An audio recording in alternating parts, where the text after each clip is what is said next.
So we laughed a lot, and we were amazed a few times as we had a really, really surprising, engaging and intriguing conversation that included Danny almost becoming an accessory to murder in his own backyard, how to make eggs in the most original and most personal way, and what time to eat them, and what it means to love God, and who needs to do that, and when is it relevant, and how do we do it, and what does that conversation look like when one participant is a yacker like me or Danny, and the other is the strong silent type like the creator. It was a lot of fun, and I think you'll enjoy it. Accidental tumble, just wisdom you don't want to miss. Now my pal Sal, take it away. Welcome to the Accidental Talmudist podcast. My guest today is Danny Lobell, which I'm thrilled about because I'm returning the favor. Thank you. I'm thrilled to be here. You know, I figured out, I think you and I love talking to each other, and we find any excuse to do it. I think we arranged our lives. You have a podcast. I have a Facebook Live show. Now I have a podcast. But all of this was just so we could sit and talk. Yeah. We're like, there's no other way this person's going to want to talk to me as much as I want to talk to them. But I think we could just be honest. We like talking to each other. We like talking to each other. And maybe we should take a cross-country road trip someday. On motorcycles? On motorcycles, in a car like my Chevy Chevette. That was my first car when I was 16. It was my dad's old car. Before the show, we actually talked a little bit about it. I don't want to, give too much behind the scenes to the listeners, but we talk outside of microphones. Believe it or not. It's my pal Dan. Yeah. Is there a rhyme for you? People say my pal Sal. My pal Sal. It works great. Do you have my man Dan would rhyme. My man Dan. Yeah. That's good. So my man Dan, I was telling him that I had this Chevy Chevette. It went 0 to 60 in under a week. Mm-hmm. And I put a nice stereo in it, which was a big deal in high school. And then the thieves, just a few weeks later, ripped that stereo out. Mm-hmm. And I think they went out of their way to leave that major gash in the dash. Right. It's like big torn, wires, sharp plastic. They went corners. Out of there. They said it. They're like, this will look like the perfect robbery. And then I couldn't replace it, and so I didn't. And I just for years had no radio in the car. And you said that you started thinking a lot more when you drove and started coming up with great ideas. It may have changed my life. I may have become the modern-day philosopher that I am. Right, which is how you wound up on my Modern Day Philosophers podcast. Maybe I should go around as a favor to people ripping the stereos out of their car to better humanity.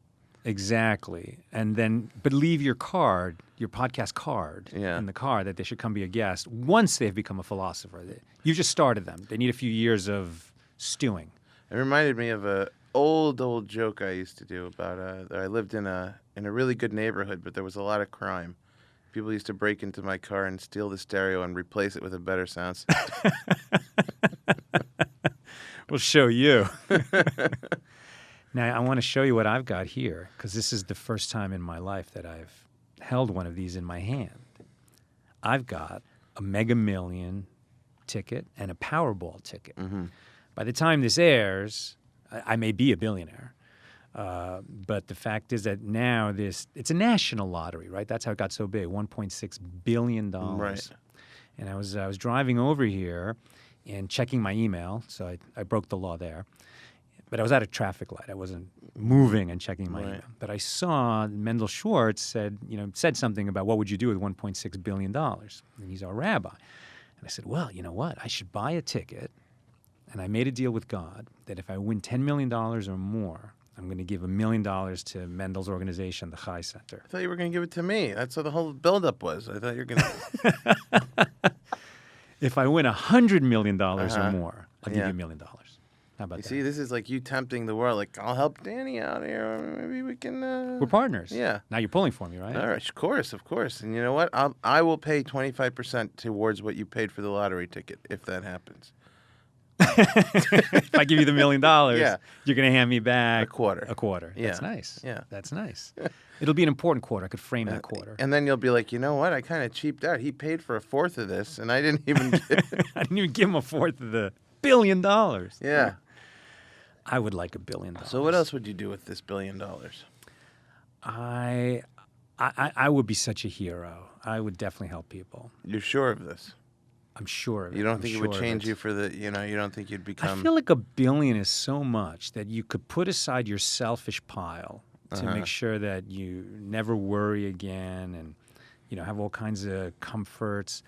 But then it would be all like you could do such cool stuff but it would be the kind of stuff that I think would benefit humanity. Now, some might argue, no, your idea is bad. It won't benefit humanity. But I think it would benefit humanity. You might mess the whole thing up even worse.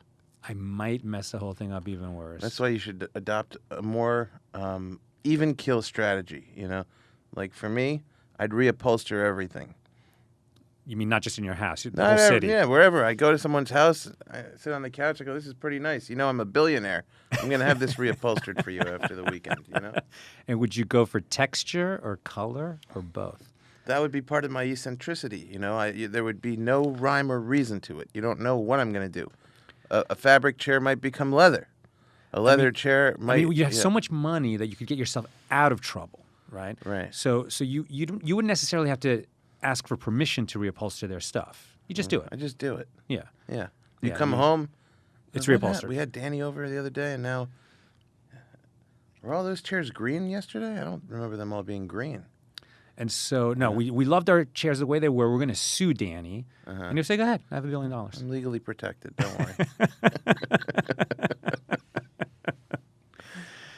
All right. Well, Danny, you may have guessed, is a comedian, a professional comedian. Not professional. We don't want to... Feels like a lot of pressure. Comedians don't want to be professional. No? There's something about the word professional that almost deters comedy, I think. Do you ever say about another comedian when you've watched him perform and maybe had a great line or something, and you might say that was pro, that was a pro, or that was a pro effort? Yeah, you ever say something like I that? don't think I would ever say that. I would say that was good. That was really good. Mm-hmm. But I don't think comedians don't want to... I think most comedians don't want to be called professional. I think that's what we're running away from, is the idea of having to be professional. Mm-hmm. Like, as soon as you're professional, you're not that funny. I think... Then professional is shticky by definition? I don't know. I just feel like we're all trying to escape a profession, We're trying to be in an art, There's like a difference between an art and a profession. It's a lot of people in L.A., huh? Yeah. We escaped the profession. We escaped conventionality. Right. We weren't going to do that. Right. And we're not going to wear a suit. We're not going to sit in a cubicle. Mm-hmm. We're not going to carry a briefcase. Right. But did you ever do those things? No. I did. Yeah? I did. Nina says that the fact that I was a lawyer is the least interesting thing about me. But I disagree. I disagree with my wife on this. I think the fact that for 19 months I wore a suit, and it was the late 80s, so I had big shoulder pad, double-breasted suits. Can you picture that? Yes. I had People lo- always say things like, "Can you picture? I had hair. Can you imagine?" I can. I can. It's all working. Yeah. I had hair, and it was long. Uh-huh. And it was kind of like shoulder length, curly, Jerry bright curl? red hair. I didn't have to Jerry curl it; it was curly. And I had big tortoiseshell spectacles. No kidding. Yeah. And I had a nice leather satchel. And I like the word satchel. I went to an office, and then I hid from the partners at the law firm so that I wouldn't have to work. Well, there you go. I mean, I wonder how many professionals do that. I bet Yeah. a lot. I bet And a if- lot of professionals spend time avoiding work. and if the job was to hide, you would have been working. That's right. That's right. Because I just didn't want to be like everyone Sal, you're else. supposed to be hiding. No, there he I'm is not working going to again. work. Yeah. Well, that's what ends up happening. Right.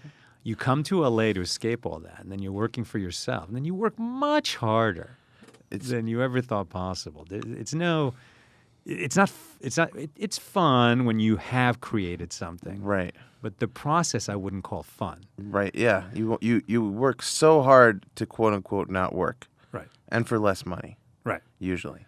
Oh yeah. You're like, you know what? I'm gonna get there to the point. And you're just working now. You're running everything. You can't just let someone else run it. It's all on you.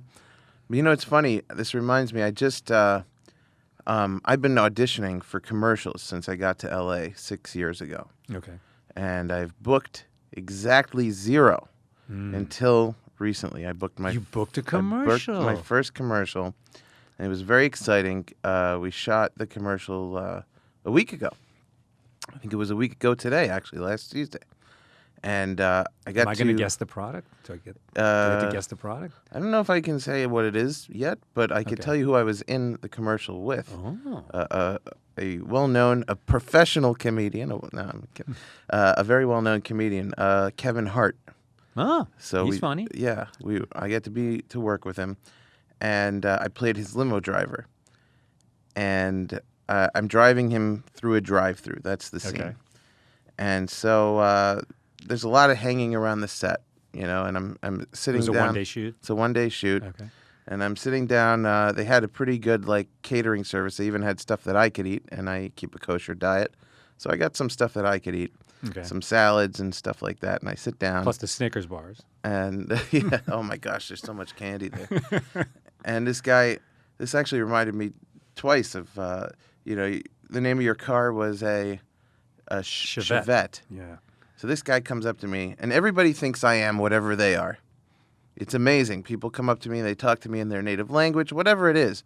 Italian, Mexican, whatever people are, they think I'm that thing too. Okay.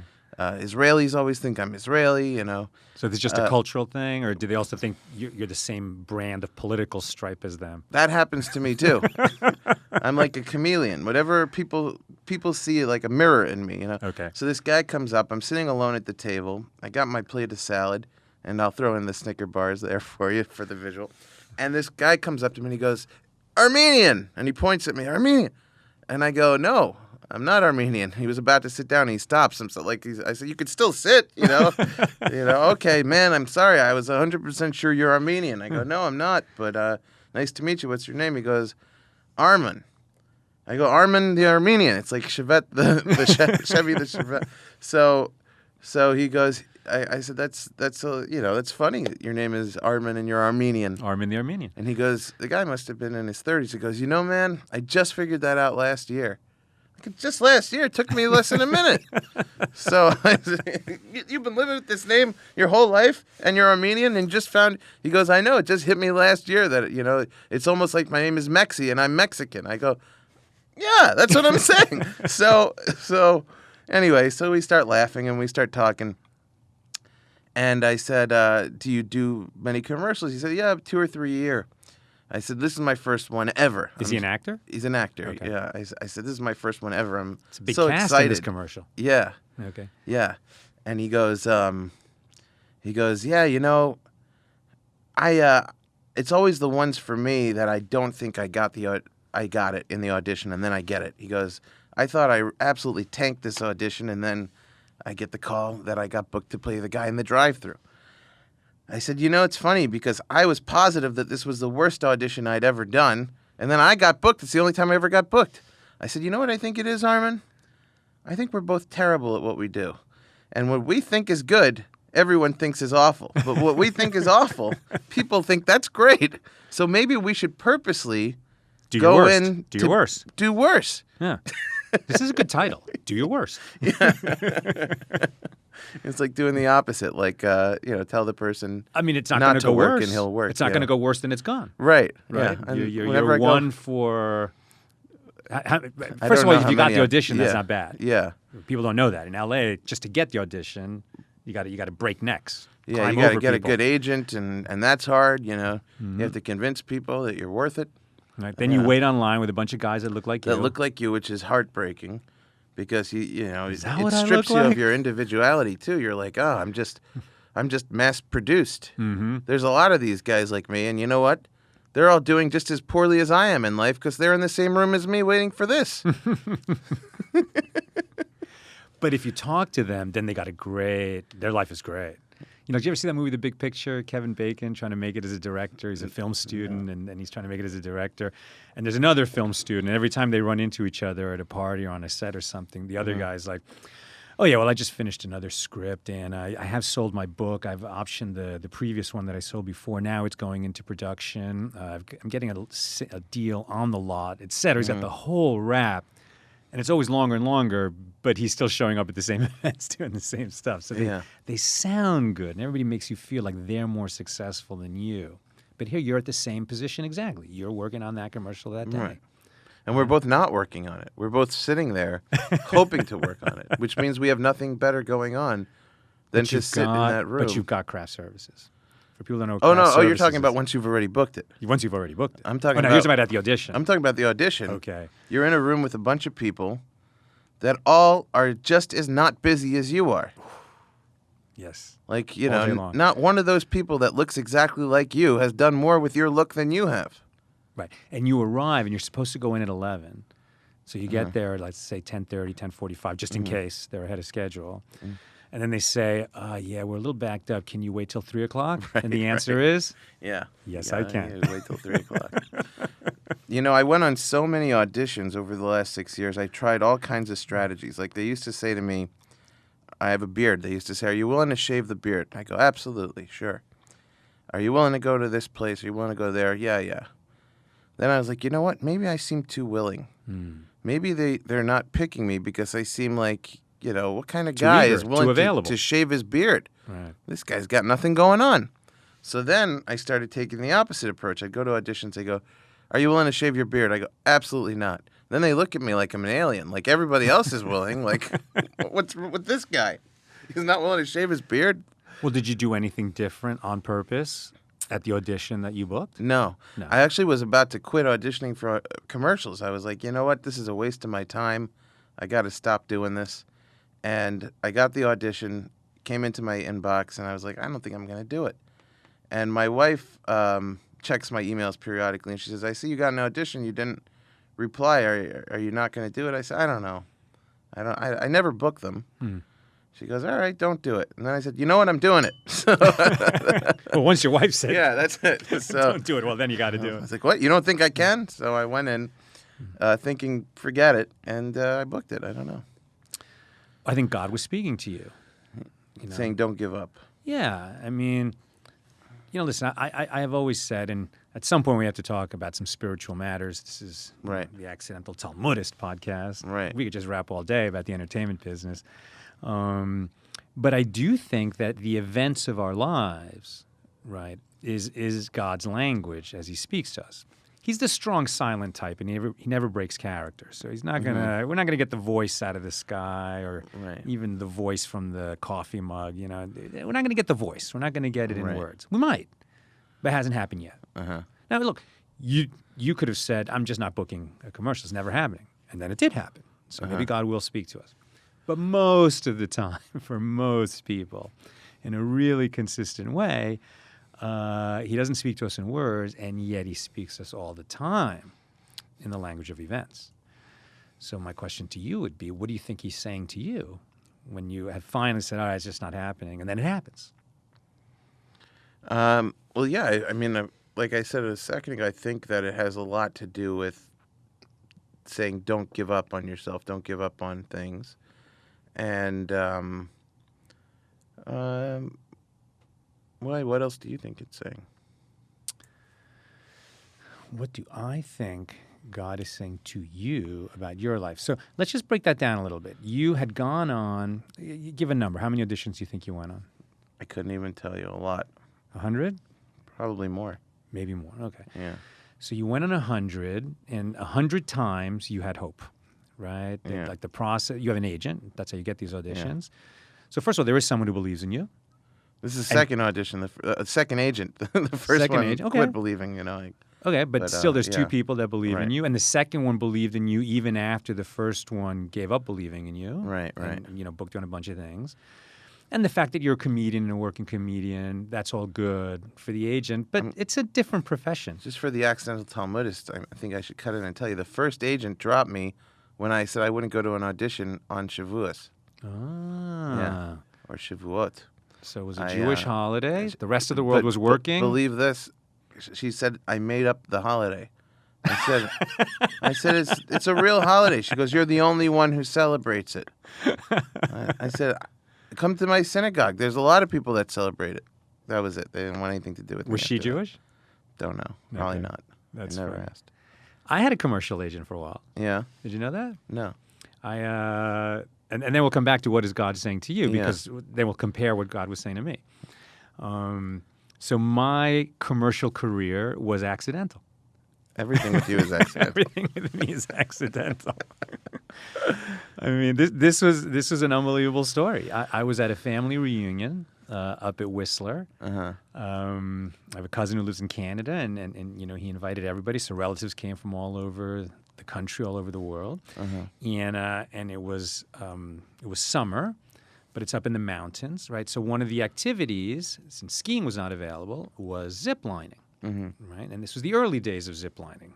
Most people had not even heard of a zip line before. Right. They had this thing, and so the zip trek, as it were, is you would sort of climb up. They drive you up to this place, and you walk from one platform to another in the trees, and then they strap you in. They put you on that cable, and you go, whee! Yeah.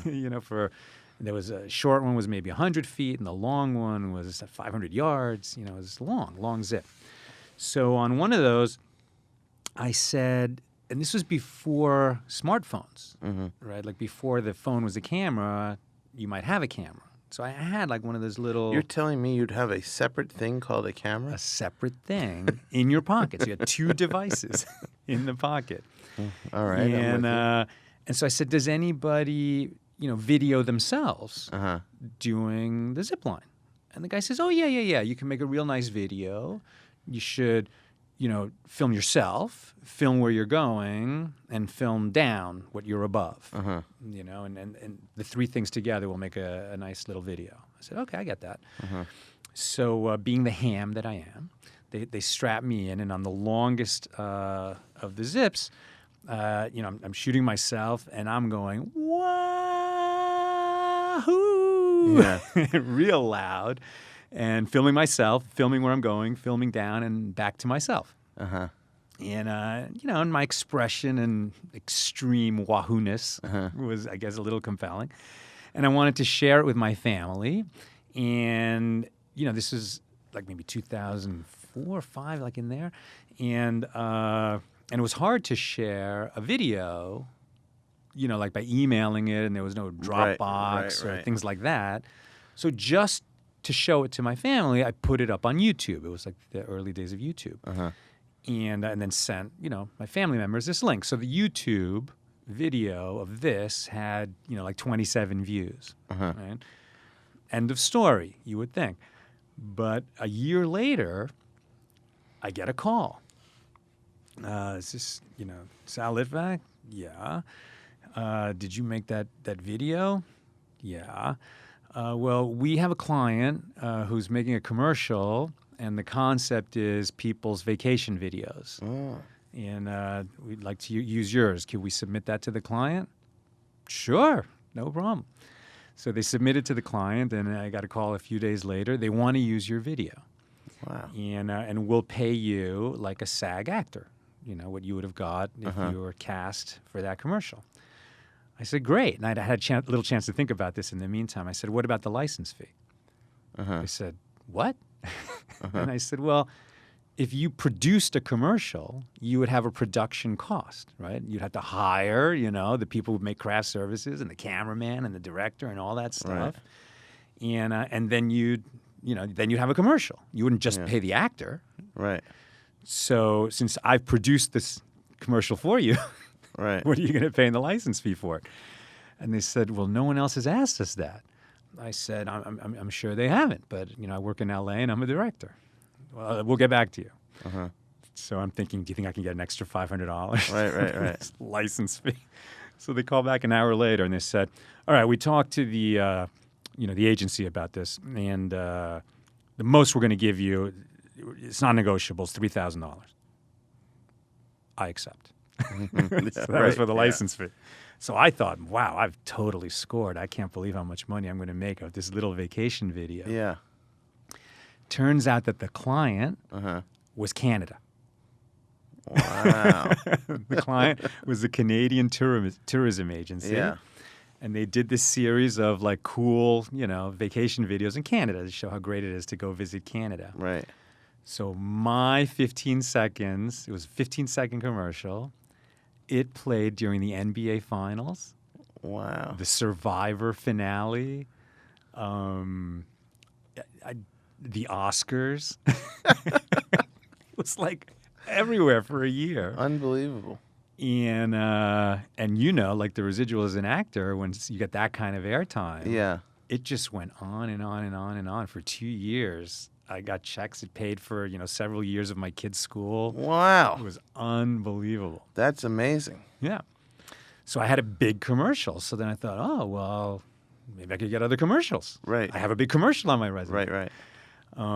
So I got an agent, and she sent me on auditions. And, I went on, not that many. I probably went on 10, booked 0. Yeah. And said, I'm not going to book anything. And I gave up. But you kept going on 100 of these auditions or more. Yeah. And then you did book. So I gave up too soon. Well, you started literally from the top. I started from the top. Only one way to go. Yeah. So for you, it was like, I'm already a big deal. Now what's going on? For me, I had nothing. So I had to build up. So that And now, so you just booked it, hasn't aired yet. Hasn't aired yet. Right. No. So my prayer for you is that it airs during the NBA Finals, Survivor finale. Is that show still on the air? I don't know. Maybe. But that kind of thing. That would be cool. And America's Got Talent finale. Yeah. And, it should pay for, like, everything that you and Kylie need. It should be awesome for you. That would be awesome. Yeah, Right. Cool. Thank you. And lead to many more commercials. Because Yeah. you earned it. You wouldn't be an accidental commercial I'm guy. purposely trying to sell out here, and it's not, it's not that easy. But I guess, if there's a spiritual question here, and one that applies to a lot of people, right? It's that we focus our efforts on the things that we believe we're meant to be doing or that we've chosen to do, right? So your real efforts are comedy. I mean, as a comedian, not as an actor in commercials. Right. That's kind of like a sideline. Right. But that you've committed to and kept going as a sideline, right? You've also produced 2 comic books, right, which are personal stories. I'm holding one here, Fair Enough. This is it issue 2? Issue 2 of Fair Enough, yeah. Issue 2 of Fair Enough.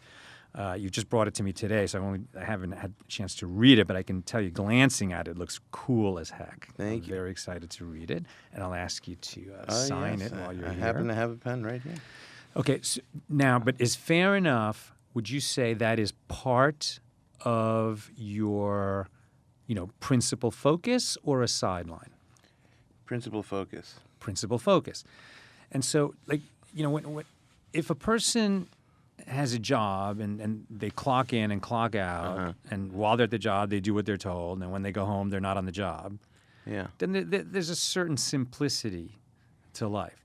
But if you're kind of inventing your career as you go along, which I would think comedy, it's like directing, it's like accidental Talmudisting.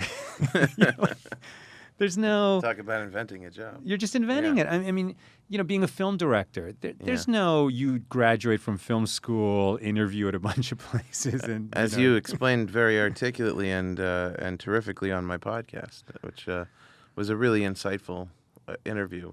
I never thought about the whole process until then. Of getting your first movie made. You don't think that you leave director school and then you're like just as stuck. You accomplished nothing. Yeah. But then Getting you made a film an degree, you incredible basically accomplished nothing. movie that still has a big following. Thank God. Yeah. Thank God we were able to make that movie. Accidentally. And the accidental ziplining and the accidental I do. I mean, look, who was it? It was at Edison. He's the one.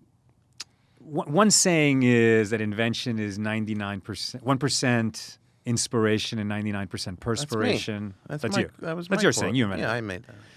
But the other one was when preparation meets opportunity. That was also me. That was also you. Yeah. Thank God you're here. You're the only one I need. Cancel all our future guests.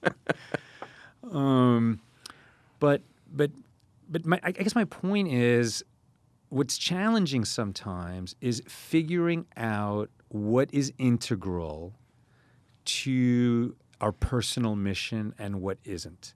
And there's a lot of pretenders. I don't mean people are pretenders. I mean possibilities of things you could do in your life, right? You're saying, I want to succeed as a comedian. Will it help me to write a comic book? Yes, I'm going to do that. Will it help me to appear in commercials? Maybe, but I have a lot of free time, so I'm going to go on these auditions. Yeah. Will it help me to launch a podcast? Definitely. How much work is that podcast going to be? Way more than you think. Way more than you expected, right? Yeah. And then along the way, you have to keep evaluating, will these additional or somewhat related, maybe related, totally related efforts, will they help my primary thing? Mm-hmm. And while it would be terrible to get paralyzed with analysis of am I doing the right thing or not, mm-hmm. some analysis is needed. Because I think what a lot of people do is they find the status quo that works, and then, that's it. They don't go reconsider. It's such a good point you're bringing up. Mm-hmm. And I was talking to my brother about this week. I was like, too many people adopt this philosophy in life of set it and forget it. Right. With their job, with their family, with everything, with their weight. I'm constantly in a struggle with my weight, but that's why I bring that into it. But people just think, that's how it is. And I told my brother Josh, do you remember the rotisserie machines that they used to market with that slogan, set it and forget it? Yeah. So I bought one on Craigslist that was unopened from 1990. This guy found it in his mom's attic. She'd never opened it. He sold it, and I was like, it came with a VHS tape. This was 2 years ago I bought it. And I was so excited because it's an antique, it's a relic. I remember those commercials. And I open it up and there it says, it says set it and forget it all over the box. Set it and forget it. And it says, first thing when you open the box, caution, do not take set it and forget it literally. Fires, we are not responsible for fires or whatever could occur. So even the product that says set it and forget it is telling you, don't set it and forget it. Even the philosopher whose mantra is set it and forget it. Right. Is backing away. It's in caution. Don't do this. So, I think it's definitely true in comedians. I've seen do an act about their flaws. And they'll say, I'm so this, I'm so that. And they can build comedy around, if I was to go up there and just talk about my weight, in a way that I'm fat and that's I say if I'm fat and that's that. I'm going to make myself vulnerable. I'm going to talk about the thing that I'm insecure about. But just some people, I'm an alcoholic, so I did this and I did that. And well, why aren't you changing? Why aren't you trying to grow? And the problem is people get sucked in to the laughter in comedy. And this same thing happens not with laughter, but it's I have a persona and it's locked in. And that's what it is. And I make jokes about this and I make jokes about that. And the audience seems to validate it by laughing. So that's who I am. Right. And then a lot of them, I've seen them die. Friends of mine from drugs or from all kinds of things that they joked about on stage. That was just, quote unquote, part of who they were. Mm. And that's because they set it and forget it. They took that philosophy of all right, so this is it. I accept myself as I am. And there has to be a tug of war inside of people, I think, with who you are in every way. Not just who you are, but how you live. And I see it. You're a great example of somebody who's constantly growing, constantly changing, constantly reinventing himself, and constantly dissatisfied. I got to interview George Carlin a bunch of times in college. Wow. And it was really an amazing experience, and I got to know him. And one of the first things I asked him, because he had just done a special on HBO called Life is Worth Losing. And I saw the special, and I was working for Jackie Mason at the time, and I said, what did you think of this special? He goes, I don't know why he has to be so angry. He's become so angry. It's not funny to be so angry. At the time, that was his opinion. And I thought, yeah, he does seem so angry. I got to ask him about it. And he came in, and I said, why have you become so angry? And he said, I'm not angry.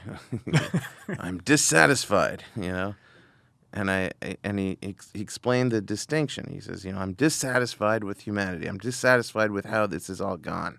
This, I look at what it could be and I'm dissatisfied. I'm not angry. I'm not losing my temper over it. I'm just dissatisfied because I see the potential for better. And so it's actually a very optimistic view of humanity, of what it could be, and dissatisfied with where it is. And I think that dissatisfaction, is that how you'd say that? Dissatisfaction. Dissatisfaction. You were dissatisfied with how I said that. I think that... I'm in that faction. Yeah, that dissatisfaction. Of course it's dissatisfaction. Every now and then the brain glitches. Why don't we go with dissatisfaction? Because it's not satisfying to say. That dissatisfaction, I think, is so key to growth. Mm-hmm. If you don't have that dissatisfaction, if you have just a complacency with things, if you have a set it and forget it kind of approach to life, you won't grow spiritually. To bring it to the accidental Talmudist, I for a long time sort of just hung out with these questions of like, I don't get it. It doesn't make sense. It all seems stupid, Didn't, until I was pushed into it, I would have never re-explored my own Judaism. I would have never come back to it on my own. You talk about God talking to you, like I was angry at Judaism, and I purposely was like, I'm not dating any Jews. I don't want to date a Jewish girl. I don't want to get sucked back in. I was pretty anti-religion in general, and so I made a point to date non-Jewish girls. I date one. What does she want to do? Convert to Judaism. So she sucked. You suck. They suck you back in. She sucked me back in, and I could have just been like. And I did fight it, but I could have fought it harder, and I could have never, and I have to give a lot of credit to one rabbi, Rabbi Maurice Applebaum, who I went in and I was on the warpath, and I was like, these are all my problems with religion, these are all my problems, and I thought, this guy's going to hate me, he's going to throw me out, done, I'm officially out of Judaism, And he sat there and he was kind and patient, and he listened, and then he spoke to me with this incredible warmth. Mm. And therefore I had to push myself to grow, and there are a lot of growing pains in that. I mean, it's easy to just sort of be comfortable with where you are. It's not fun to shake it up. It's funny what I hear you saying is that, and maybe this is what was his name, Rabbi Maurice Applebaum in Greenpoint, New York. So maybe Reb Maurice, right? Or Rabbi Applebaum or Reb Maurice was saying to you that maybe the rebellious Jew is in a sense more Jewish than the neglectful Jew. If you just wander away from it because it's a pain in the butt and it takes too much energy and laziness, that's very different than leaving it because you're angry at it. Mm-hmm. Angry at it, he could work with. Right, passion. You care. That means you're a truth seeker and you're dissatisfied with the messages you're hearing in Judaism because they violate some concern of yours that's in your heart that's real. Yeah. Right? And it must be related. See, that must be related to the Holy One. It must have something to do with maybe not a relationship with God per se, but with some opinion that you're holding about what God is and what God wants and how God made the world, and it's not being reflected in the Judaism around you. Right. And you're angry about it. Right. And maybe that's what you shared with George Carlin. And I think you see that in great people is that dissatisfaction. I actually, I really enjoyed, and I recommend, I watched on YouTube this clip of Ben Shapiro on Bill Maher's program on Real Time. So and Ben they're Shapiro sparring. is a big conservative commenter, yeah. and Bill Maher, big liberal. Right. Okay. And I really, we actually discussed also before this, I really see myself in the middle, and I like to watch it all unfold. I've never been able to take a side. There's sometimes I'm like, oh, I really agree with that side. And sometimes I'm like, oh, that sounds right. But I love to watch the sparring, you know? Mm-hmm. And so I watch this clip, and it occurs to me, you know, both sides are arguing for the same thing, morality. Both the really strong conservative voices and the really strong liberal voices are saying, I want to see morality. Right. That's what it is. The big fight is, how do we achieve it? But we all want goodness in the world, you know? Right. Both sides are saying there's something wrong in my environment. It needs to be solved, and this is the solution, and people who disagree with me are wrong. Both sides are saying that. But it's not just something's wrong. They're both saying, I don't want to see corruption. Okay. I don't want to see, I don't want to see negative discourse in the world. Like there's, people being crass or rude bothers us. People doing things against morality. The Me Too movement. Why does it resonate so much? Because it's immoral. Yeah. And we're all trying to correct the world morally. We're trying different ways, and we get frustrated when somebody's like, "But don't you see this is what I?" And the other guys, no, we're trying to correct the morality. We're both trying the same goal. Nobody's saying right. So then there's two disagreements that we might be having. One is what is moral, and the other is how do we get there. Right. So the first step is, do we agree on what is moral and what is not? So I think we do. Okay. I think we do agree on what is moral. I think anything where we disagree is nuance. Like when you look at like abortion, nobody's saying kill the baby. There's no argument for kill the baby. The question is it a baby or is it not a baby? But nobody wants to kill a baby. Okay. Right? Sure. So we both agree killing a baby is bad. Both different sides have a disagreement on when it's a baby. Mm-hmm. That's a nuance. That's just a tiny distinction that they're getting hung up on. Okay. But that's an anti-murder argument where both sides are anti-murder. Right, sure. And both sides will say racism is evil, racism is wrong. Right. Picking on someone because they look or are born different is wrong. We all agree on the things. Right. We just have these little nuances of like, I think, and it's really very Talmudic. Yet those and it's, nuances explode in meaning and in significance and become wars. Mm-hmm. There certainly are culture wars now, and God forbid they should become physical wars. Right. If we can take that step back, Mordecai Finley, a rabbi here in Southern California, he said something very interesting. He says that actually these two sides that are at each other's throats over how we're going to take the nation forward not only, share a basic morality, as you're saying, they even have the same values. Right. That is what I'm saying. They have the same values, and the only thing they differ on is prioritization. Right? So the example I always give is both sides say freedom is valuable. We value freedom. And we value security. But in a given situation, are we going to prioritize freedom or prioritize security? Right. And neither one is necessarily a conservative or a liberal viewpoint. It just depends on the situation, whether we're going to prioritize freedom or security. You're talking about like guns in schools and stuff. Guns in schools, right. Or who gets searched and who doesn't. And by the way, I say I vote give guns to the janitors. That's who can be trusted. That'll put a stop to any school shooting. If the janitors are armed, right. School shootings are done. Because they've had to clean up the bathrooms after you. They know. They're angry already. Right. And they're wheeling around that big can. Yeah. They could hide some serious firepower in there. Yeah. Well, let me ask you, Danny. And we're gonna come back around to George Carlin. I think I've lost the circle that I wanted to complete.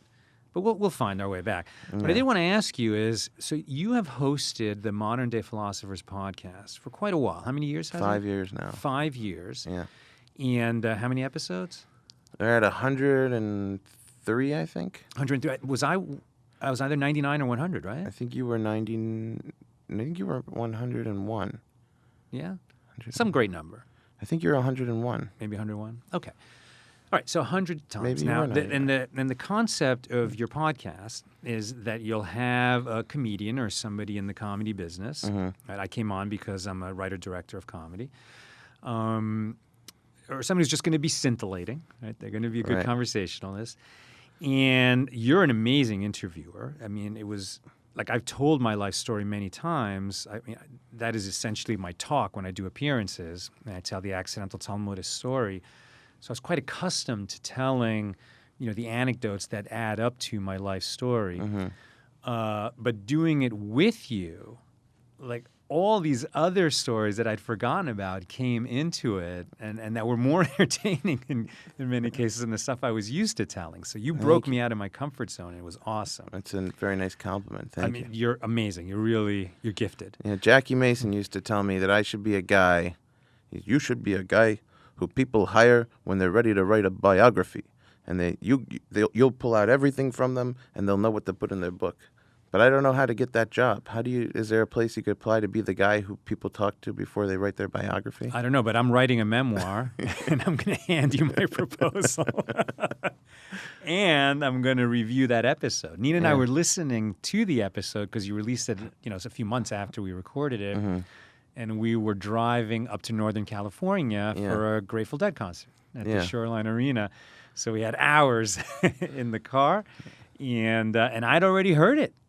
And I mean, okay, it was me, so there was something interesting about that to me. But normally, I do not watch back the shows that I host. I don't listen to things that I've done because I went through it. I almost can't bear to listen to it again. But our conversation was great.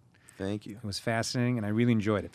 But then you have the additional thing of not just helping people talk through their own stories, but you then bring in some statements, of a philosopher, of a prominent philosopher, to discuss with your guest.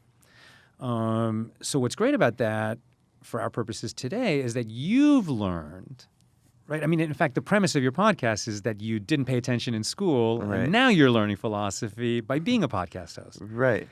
So now you've done 100 episodes, and you studied, with a partner, in Havrusa, as it were. Right. The work of 100 great philosophers. So what have you learned? 103. So what have you learned? It's a good question. I think it's a hard question to answer because there's so much that I've learned. I mean, when I look back to 5 years ago when I started the podcast, first of all, I was very insecure about making intellectual statements. Like, I always thought, I'm kind of a dummy, I should be quiet, And then it kind of, doing it, I was like, oh no, I'm a lot smarter than I give myself credit for. I do have something to say. I do have perspective, So I think that is the biggest lesson is that I learned from that is that I was intimidated by intellectualism and, afraid of saying things like, what was that word that I got wrong earlier? Dissatisfaction. Dissatisfaction. And those things deterred me because I knew that, okay, well, you could easily come off sounding dumb, so don't even try. And going through that, just even reading out loud big words was terrifying for me because I was like, well, now everybody's going to know you're an idiot. But actually, and I'll bring up another thing. I learn a lot from people when I interview them. And I interviewed Larry King also around college. And I used to be afraid to interview people. And for the same reason, I thought I was going to get caught looking stupid. And they're going to say something I don't understand. So these interviews that you did back then, it wasn't for a podcast. Were you writing articles? It was for a podcast. I had the very first ever comedy podcast to interview comedians. And it was called Comical Radio, launched in 2004. Okay. Nobody knew what a podcast was, so I stopped even telling them they were on a podcast because I didn't like the repeated 10-minute conversation explaining what a podcast is. Okay. I just go, it's an online radio show anyway, and it's on demand. So... are those episodes available? some of them are. I want to go back and archive them. Yeah. A lot of people went on to a lot of things that did So that. you really found your So, calling early in terms of this side of your life. Yeah. What Larry King said was life-changing. I told him I'm afraid. What if somebody says something and I don't know what they're talking about in the middle of an interview?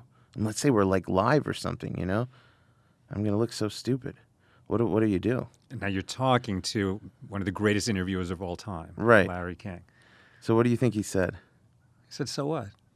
He said, be honest. He said, call yourself out. Right in that moment. He says, just say, I don't know what that is. He said, no matter what, no matter how, everybody could know what it is but you. But they will forgive you for not knowing if you're honest. Right. He goes, like, if you think it's something you should know, or, it doesn't matter. People won't judge you because you were honest. And that, that opened me up to interview. Like, that's one of the things that changed me as an interviewer. Okay. And I asked a lot of interviewers, like, how to become a great interviewer. I interviewed Dick Cavett and Joe Franklin. Wow. And I talked to all these guys. I wanted to be a great interviewer, so the only one I never got to interview was Howard Stern, who I wanted to ask questions. But I studied his interviews, and he's an incredible interviewer, probably the best. I mean, it's refreshing to hear you say that, because when you were interviewing me, I like I said, I felt I was in the hands of somebody who's gifted at this. Thank you. And, I assume there was a combination of the fact that you'd done a lot of podcasts, you were very experienced, and you learned through trial and error what works and what doesn't. Also that you have a gift. You're interested in people, you relax them, you bring in humor, it helps to be able to do that. But on top of that, now what I'm hearing is, and you studied interviewing. Yeah. It wasn't just trial and error. I mean, trial and error is part of that process, but you're a student of the interview. And I watch interviews, and I think, oh, okay, I like how that technique and that how he did that. And what you said is also very true. You have to be very interested in the people you're talking to. Yeah. I think, that's why I think Jerry Seinfeld's show, Comedians in Cars, is so natural, is because he's handpicking the people. He's getting to interview only people he wants to talk to. The trick is finding something interesting about a person who you're not even interested in, which I had to learn. I'm not dismissing what he does; it's great, but I'm saying that's the next level is like, how do I instantly become interested in you? Yeah. So then I think here's where a natural quality can be a big asset, right? Nina, my wife, will say there are two kinds of people who mind their own business online at the supermarket, and Sal. And I just will get into conversations with strangers all the time. First of all, I think it's more interesting than, standing in line and reading the ingredients of the Kit Kat and the cover of the People magazine. Right. But and second, because I am interested.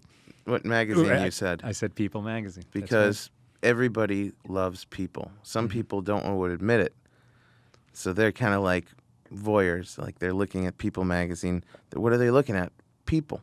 Yeah. You're like, okay, I admit it. I love people. I'm going to talk to them.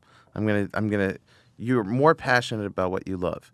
But everybody loves people. And anybody who ever says I'm not a people person is lying. Does that mean that they don't listen to the radio? They don't watch television? They don't go to movies? They're not intimate with anyone. But they want to hear it. The only thing we love is people. Which is like an important thing, I think, also in the divisiveness of the country right now, for people to remember as we battle with other people, we love people. People are attracted to people more than we're attracted to anything else. Look at any billboard. It's got people on it. You want to sell a product? Put a person with the product. We love people. You're honest about it. You're passionate about what you love. So you talk to the people online. Is it true that the only thing we love is people? It's People will say they love dogs and cats. Why do they love dogs and cats? Because the dogs and cats remind them of people. I think to a dog or cat lover, it's a person. Yeah, The animal is a person. The number one thing people say when they say they love a dog, they go, "I look at my dog and he looks at me like a person." Mm-hmm. Well, that's because you love people, you know? Right. I love dogs. Right. To them, it's a thinking being who wants and gives. If it and didn't remind them accompanies. of people, they wouldn't be into it. Right. We are obsessed with people. Mm-hmm. You know? Do we love ideas? Sorry? Do we love ideas? Ideas of other people. Right. I think we love ideas when it paints a picture in our head of what it will be like for people to be around each other. Mm-hmm. Right? I mean, ideas that we love are about how to order the affairs of people. Right. I think so. There's one thing we're into, Mm-hmm. and it's people. It's watching people in every way. What about people who say, I love nature? What are they saying? I don't know. That blows a hole in the whole theory. No, I don't think it does. I think that when they say they love nature, they're often, I think they're often saying one of two things. Either I love like a beach at sunset. Uh-huh. It's beautiful and they feel connected to the universe. But Right. really what they're saying is, I love this amazing setting where I can connect to me and to people around me in a way that I can't connect otherwise. Right. And I think that is loving people. Or they love the power of it. Like people will say, I love a thunderstorm. Right. That's a little trickier. Yeah, I think what you said is good, and also made me think that, like, if you go on Instagram and you want to, talk about nature, whenever we see something we like, we want to share it with other We want people. to share it, yeah. It's like, hey, you know who would like this? People. Look at this. Yes, when they're saying, I love a thunderstorm, Yeah. they're saying it to somebody. Right. They don't, in the middle of the thunderstorm, exclaim, if they're alone, I love a thunderstorm. Right. Right. It's they want to share the Yeah. pleasure that they get in the thunderstorm with another person. Right. Yes, yeah. I like what you're saying. Yeah, and the other thing we love, I think, is God. Whether or not people believe in God or not. Some people may say nature, but I think anything that's godly, we feel connected to. So nature is, I had an unusual experience just yesterday. My friend, do you know Jonah? Jonah Light? He's a I have met him. beautiful soul, beautiful guy. And he's got 4 sons, and one of them is coming up on his bar mitzvah. And Jonah encouraged his son Benjamin to talk with some people that Jonah considers, interesting, lovable thinkers, I guess, Jewish thinkers, about what it means to become a bar mitzvah, to have these conversations, not just with his parents, but with other adults. Mm-hmm. And so, his mom, Stacy, brought him over to my house, and we sat for about an hour and just talked about what it means to become a bar mitzvah. I wasn't prepared for the conversation. I'd never had such a conversation before. But a lot came up as we were talking, and one of the things was, and I actually am planning to talk about this more in the accidental Talmudist world, is what does it mean to be commanded to love God? Why are we commanded, and how can you be commanded to feel that emotion? And, God doesn't need us. God is perfect and complete without us, and yet God made us and told us to love him and was so humble as to say, you, the human, can give me pleasure, and you, the human, can anger me. This is an unbelievable humility, right? Like the difference between God and us is infinitely larger than the difference between us and the amoeba, right? I and the amoeba are like twins compared to me and God, right? But if I said to you, can an amoeba make you happy or mad? You can make a joke out of it, but the truth is, like, your answer is no. Depends on the amoeba. Depends on the amoeba. But you really don't give the amoeba that much credit. Right. And yet God gives us that much credit. He says that there are things that we can do that are going to make him cavell, give him pleasure, you know? And there are things that we can do that are going to tick him off, you know, and he tells us that. And so he's in, and what came up in the conversation as I was thinking, because listen, my whole theory, I ought to say this at the beginning of every podcast, my whole theory about a successful conversation, maybe I said it on your show, is that both people learn something that neither knew before, right? So if something comes up in the conversation that we both learn, that was a good conversation. Neither of us brought it. We discovered it together. Yeah. And so when I was talking to Benjamin, I mean, you know, God is inviting us to be in a relationship with him. The fact that we can please him and that we can anger him and that he's willing to be vulnerable in that way, it's a tremendous modeling of a behavior, you know, that he's inviting, first us, that we should do that with other people. We should tell them that they can please us and they can anger us and that we care about what goes on between us, you know? And we should admit that we want to be loved. I mean, if God is willing to admit that, we should be willing to admit that. Right. You know? And while we know that, and, you know, every learned Jew, as it were, everybody reads the Torah and everybody who prays a few times a day, reads over and over again, and thou shalt love the Lord thy God with all your heart, with all your soul, with all your resources.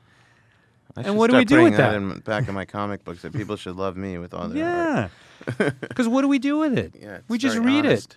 Yeah. We just read it and don't do anything about it. And so I said to Benjamin, well, what does it mean to love God? How do you love God? You know, of course, he was stumped. I mean, the poor kid is 12. He hasn't thought about it that much. But we started talking about it, and so, you know, what does it mean to love a person? I mean, one thing is the feeling. The other is what you do.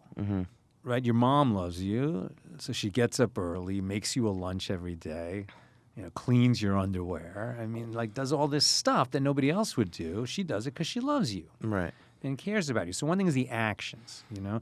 And we can show God we love God by, you know, showing up and praying and saying his name, being kind to his creatures. And there's a lot of actions like that to sort of prove we love. And I think most people will point to those actions and say, that's what it means to love God.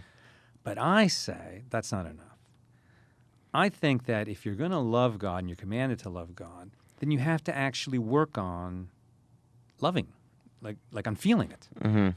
Not just going through the motions. Now, maybe going through the motions will produce the love. But the goal is actually to feel love. You know, the same way you love your wife. Right. You know, and the way you love people. Right? And just because God is invisible and silent, doesn't excuse forgetting about him. Like, you know, he's here right now, and we're talking about him like he's not here. Right. Actually, going back, you could actually make the argument that we only love God. We only love God, and that's why we love people. Because people are a reflection of God. That's why we love nature.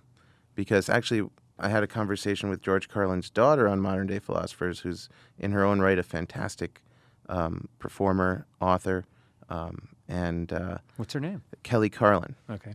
And we were discussing Emerson. Okay. And the conversation came to nature and the love of nature, which our conversation also got to. And it reminded me of it. And I said, like, why do we love a real wood table more than a synthetic wood table? Okay. So I think it's because, like, the closer you are to a natural God creation, the better the feeling. Like, if, you know, we put our hands on it, the more we've tampered with it, the less we love it. So, like... Very good. You know, the more beautiful something is the more natural it is. If you look at the way that humans have terraformed, that's a good word, right? We've terraformed. I don't know what it means. How many places on Earth, on land, have not been reshaped by the presence of people? Right. Rare. You know, rare. Like, you take a train across the country, even what looks like open fields, it's not. Like, people have been there and they chopped down the trees and made it look like something else than it would have. I think when you're driving through the desert, that's pretty That would look that way. Yeah. They put a road through it, but I think otherwise that's the way it looks. And I think we're touched by that because that's the hand of the Creator. That's Right. what you're saying. Right.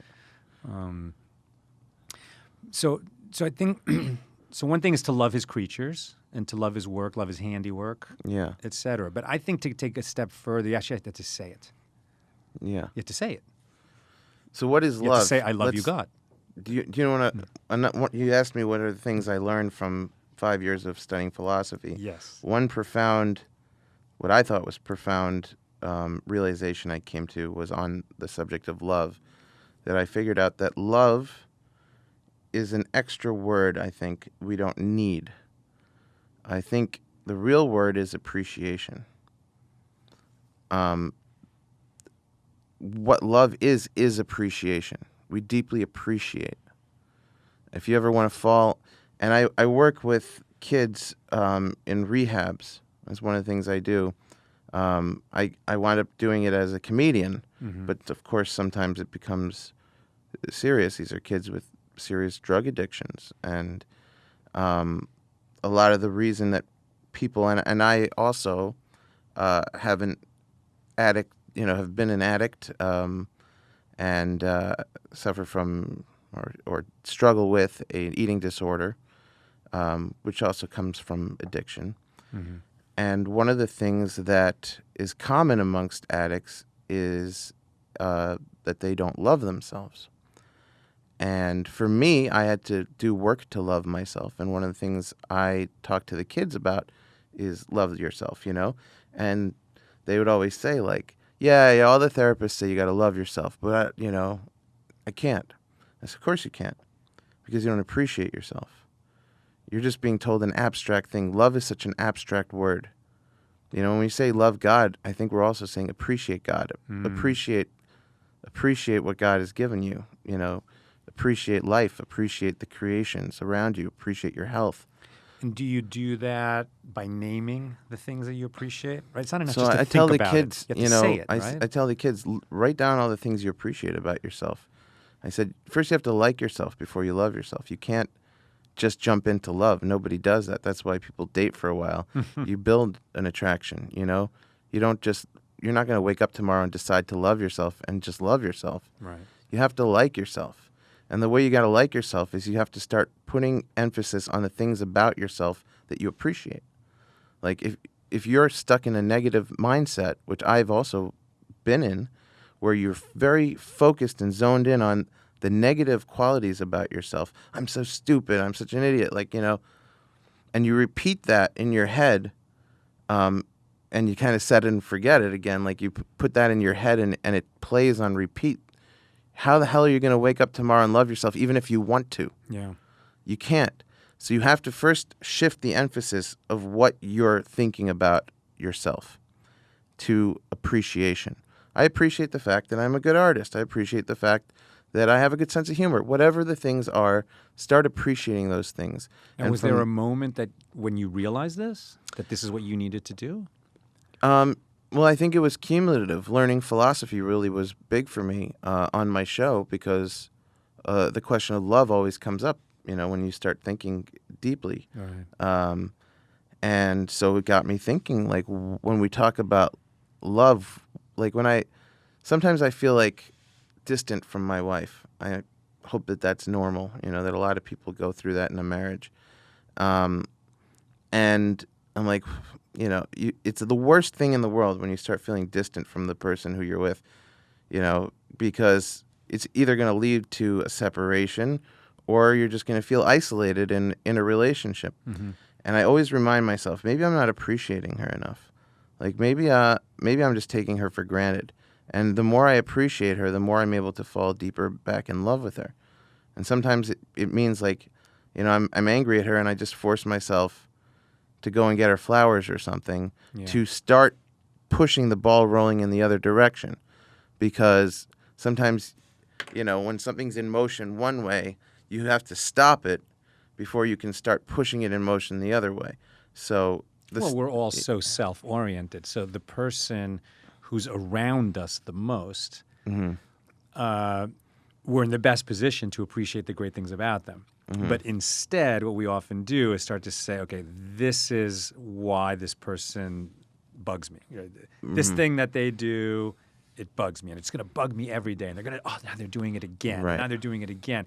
And we just think about how they impact us negatively. Right. And completely take how they impact us positively for granted. Right. So you just start focusing on being critical of them. Right. And that's the opposite of being Because appreciative. we're the victim. Because we see ourselves as the victim of this person who's nearby. Which is also, I've noticed amongst, and I don't mean to disrespect people who are atheist. I know lots of people who are atheists who are very wonderful people, and I don't share their view of the world, but I still respect them.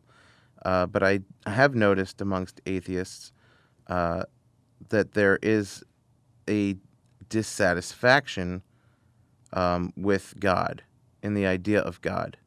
It's like, one thing I always hear is like, well, how come there's all this suffering in Africa or this or that? As soon as you start becoming critical, it's hard to love. As soon as you start becoming very critical of God, you're doing the opposite of appreciation. Appreciation builds love. Criticism builds distance. So if you want to distance yourself, the more you start becoming critical of God, the more you distance yourself from God, and eventually might be like, I'm out of this marriage altogether. Right. You know? So I think it's important to look at things with a critical eye to some extent, but I think if you let it consume you, you lose love. You know, it's so great listening to you speak about this and how, well, this was like maybe the major thing that you learned, studying 100 different philosophers with really bright partners, you know, over these 5 years. You know, when you first set up the podcast, did you always have the little theme song at the beginning? Yeah. It's beautiful, right? It's funny, it's cute, it's short. Yeah. But you said that, can you say it word for word? I probably could if I tried, but what are we getting Basically, it's like that you weren't a good student. Right. You didn't listen, you didn't pay attention. And so now you're learning these philosophers, Right. with your interviewees. You're doing Yeah. it together. So you gave your podcast a personal mission to educate yourself. Now, that could have been just kind of like a funny way to frame it. Oh, no, it was the mission. It was the mission. The podcast was a secondary thought. The original thought was, this all goes, a lot of what set me in motion were these relationships with Jackie Mason and George Carlin. So as much as sometimes I'm like, I'm not going to bring them up in this interview, a lot of what I have become came out of that time in my life. And so it goes back to them. And again, you know, Jackie Mason introduced me to George Carlin, and then George and I became friends, and Jackie and I remain friends till this day, thank God. But when George Carlin died, I got a call from Jackie that morning, and he said, you know, he was brilliant, and you know, he was really more than just a comedian. It was actually an interesting shift, because remember I told you he was like, you know, he's gotten so angry, he's not so funny anymore in that, you know, that was his opinion that day. Right. But it wasn't his opinion on the whole. His opinion, he had a huge respect and has a huge respect for George Carlin. A love. And a love. Yeah. Yeah. And he said, you know, he was a brilliant guy. He was more than a comedian. He was a modern day philosopher. And I've heard people refer to comedians as modern day philosophers before, but something about that day really resonated, that more than a comedian, a higher level than just being funny is to be a modern day philosopher. And I thought maybe that's why I love Jackie Mason. That's why I love George Carlin. And I started thinking of all the comedians who I thought were more than, that were on a higher level. Colin Quinn, the late Patrice O'Neill, Bill Burr. All of them are saying their philosophies in their comedy. Mm-hmm. And I thought, I don't think I'm doing that. And by the way, I still don't think I do that on stage. I do it on podcasts. I do it in other forms. On stage, I prefer to tell stories, and maybe my philosophy seeps into them a little bit. But I also came to terms with the fact that that is the kind of comic I want to be. Yeah, but getting in front of an audience with a microphone, your worldview is going to get across. Right. even if you're not specifically saying this is what I think is happening in the world. But when you're trying to figure out who you want to be as a comedian, what you want to accomplish with this, more than just like, the basic ideas. I want attention. I want validation. I want love. I want laughter from people, love in the form of laughter because it feels like love. It's appreciation. When you get past that initial buzz and you're like, okay, now what do I really want to do with this? You start thinking, I don't feel very strongly politically sided to one or the other, so I don't go political. Do I want to go philosophical?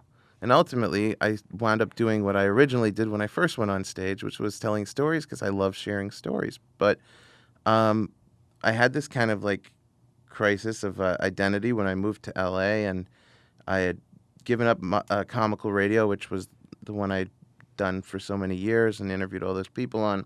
And I kind of had built up a reputation in New York. I was known for that. I was respected by a lot of people for it. I was getting on stage every night. And I moved to L.A. and nobody knew who I was. The guys who I did comical radio with, we'd all dispersed. The show was dead. I wasn't the comical radio guy. I wasn't getting booked on stage. People didn't know me as a comedian out here. I thought for sure they would have heard of the legend of me, but it didn't. It didn't transfer. And I was like, who am I? What am I doing? And so I decided I want to learn philosophy because I thought about what Jackie said, that the best comedians, George Carlin was more than a comedian. He was a modern day philosopher. And I thought, I don't know anything about philosophy. I never paid attention in school. If that's where I'm headed, I should know where I came from. So I should start learning philosophy. And I got some philosophy books and I sat down and I was like, I can't make heads or tails of it. And I said to my wife, Kylie, I think I'm going to go on Craigslist and post if anybody wants to come over and tutor me in philosophy. And she quickly said, we don't have money for that. She's like, find you must have a friend who you could do this with. And I asked a friend who's a comedian, and it didn't even occur to him that like I said, you and I find excuses to talk. So that's what entertainers do. We put a microphone in front of a person, and then it's okay to talk to them. Right. Otherwise, we could go and sit down at a table without microphones and have an hour-long conversations, but we don't. So we like talking to each other, you and I. So in order to validate that, we'll put a microphone in front and we go, okay, so now we can do it. So I said to my friend, do you want to come over and learn philosophy with me? He's a British guy. And he goes, you mean as a podcast? Because it was unthinkable to him that I would want to actually have a conversation, and not record it. And I said, yeah. Because I thought, yeah, sure, I know how to make a podcast. This is as good a podcast idea as any. You are 100 episodes later. Yeah, so he was my first guest, Matt Kirshen. But it did come from an organic desire to learn philosophy, like to really understand. All right, now I'm going to challenge you. I want to switch gears a little bit because we've been a little bit inside baseball, right, as interviewers and entertainment people. Challenge. Now I want to bring you, and then we'll see after you tell it, is there philosophy behind it? Is God speaking in the language of events? But let's go to what you do, right, which is tell stories. Mm-hmm. Now, recently we had Sukkot. We had the Sukkot holiday, and we have a sukkah at our house, and you joined us for the second year in a row. Thank God, to share a meal and highlight break bread of the year. together. Yeah. And you told us a story that knocked our socks off. And this is the story of the murder house. Ah, yes. I mean, this is like the kind of story where, oh, come on, you're making that up. And this was all Did you real. Google it afterwards? We did. Yeah. Yeah.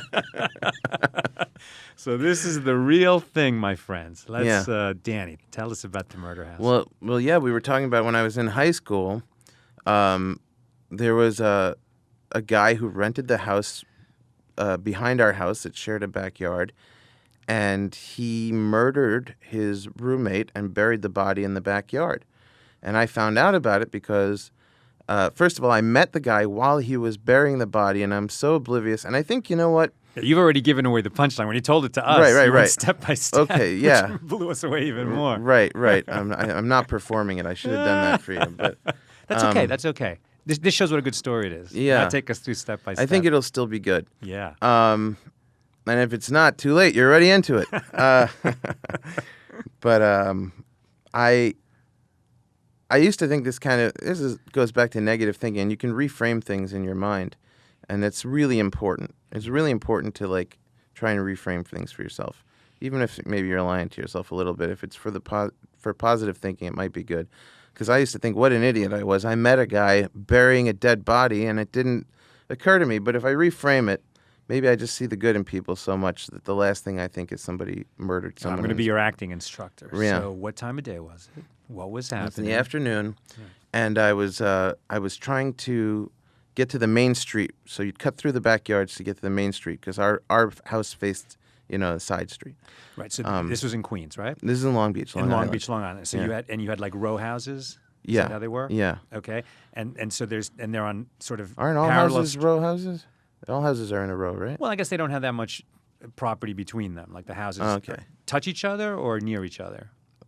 Next to each other. Next to each other. Yeah. And so, but the point is that they're on parallel streets and the backyards Right. touch, and Right. some of these yards didn't have a fence between them. Right. Okay. So I'm cutting through the yard, and there's this guy, and he's digging these giant holes in his yard. And he's these big black plastic bags, garbage bags, and he's planting these bags into these holes. So I thought, planting. Mm-hmm. And, my grandfather, may he rest in peace, my grandpa Cyril, used to come over from Glasgow, and he was very into gardening. And he always used to say, come and plant some bulbs with me. And I didn't want to do it. I never wanted to garden, and I felt guilty. And, I always think maybe that would have been some really good quality time I could have spent with him that I didn't take up. But he would dig these big holes and plant bulbs in our yard, and different bushes and things. And so I thought this guy was doing that. And I thought, you know what, maybe this is my opportunity. Holes are, how big is the hole? Like a hole is a foot by foot or 2 feet by 2 feet? Like, what are we talking about? I don't know. Okay. But they were holes. They were big. They're big. They were big. Significant holes. Yeah. You could put a few basketballs in there. Oh, yeah. Okay. And the truth is, I don't know enough about gardening to know, what an appropriate size hole for a plant is. Okay. And I do remember the bulbs used to be, in a plastic bag. So I don't... So in my mind, the last thing I thought is this guy chopped up his roommate and put him in plastic bags and was burying him in the backyard. So I thought, you know what? I never took the chance to garden with my grandfather. Let me garden with this guy. I don't really have to be anywhere. So I said, nice to meet you, your new neighbor. I'm Danny, and maybe you could use a hand with some gardening. You want me to grab a shovel and help you here? And he goes, no. He goes, You offered to become an accessory. Yeah. And I actually thought that was a little weird that he rejected the offer like that. You're all alone doing all this digging.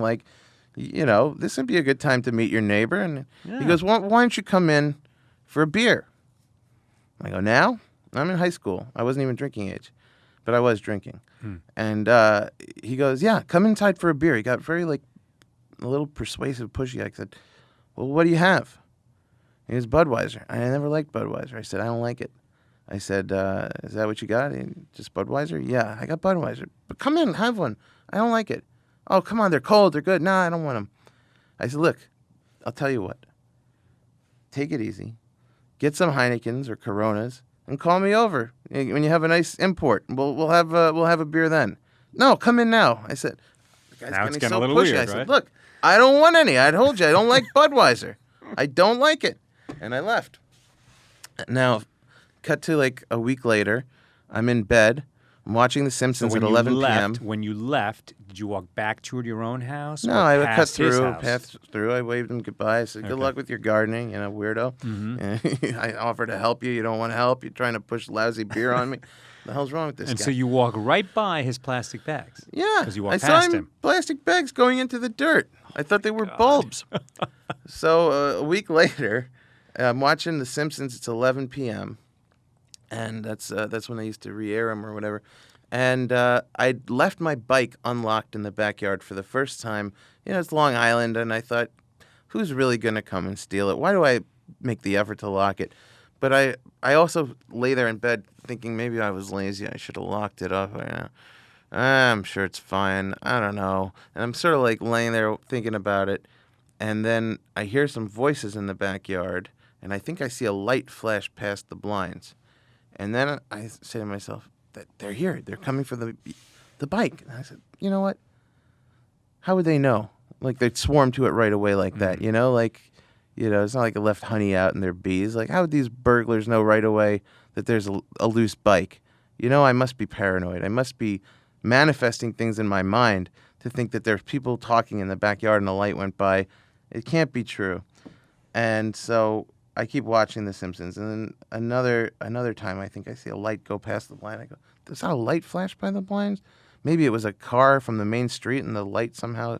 And I thought I heard voices. And then I go, well, if they are out there stealing my bike, they're taking a really long time to do it. So I'm going to keep watching The Simpsons. And if they're still stealing this bike by the next commercial break, I'll stop them. You know?